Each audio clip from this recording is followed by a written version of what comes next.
What do you make of that communique by the armed opposition groups, or at least some of them, in Syria, saying that outside Western-supported, self-described leaders have no place? I mean, are all those groups terrorist groups, or are you trying to reach out to any of them? What's your response to them? I think it's very important to focus on what took place. The Syrian coalition took its legitimacy from people on the ground. It took its legitimacy from local councils. It took its legitimacy from the revolutionary groups on the ground. Now, we've seen the communique. It's very important to understand that the Syrian coalition represents Syrians from all different walks of life.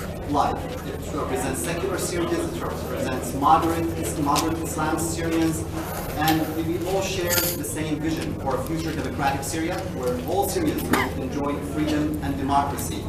In terms of the groups that share the same vision with us, we are communicating with them, and I think there was a lack of communication, a gap in communication. Some of these groups are actually represented on the Syrian coalition. However, we must draw a clear distinction.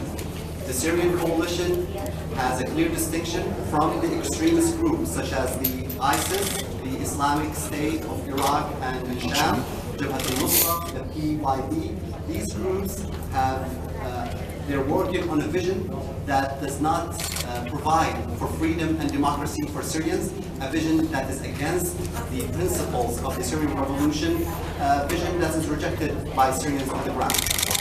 Could I ask you just one follow-up on this? What do you think would happen with ISIS and al-Nusra if the transition, Geneva II, and a process was set up? Are they going to disarm? Are they going to become part of your process? What's your idea of what will actually happen with these groups? Listen, these groups and the projects and the vision they represent is not a Syrian project. It's not a Syrian vision.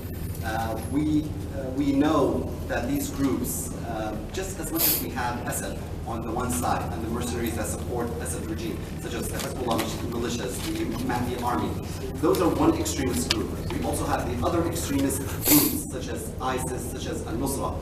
Both of these are two ends of the spectrum. Both of these are rejected by the Syrian people. What's important is to focus on the moderates in the middle, who are not receiving enough support. What we saw inside is over 100 countries gathered together, and they all agree that the only way for Syria forward is by supporting moderate opposition, by supporting the opposition that represents the vision and the dreams of the ordinary Syrians. Any other questions? Thank you, ladies.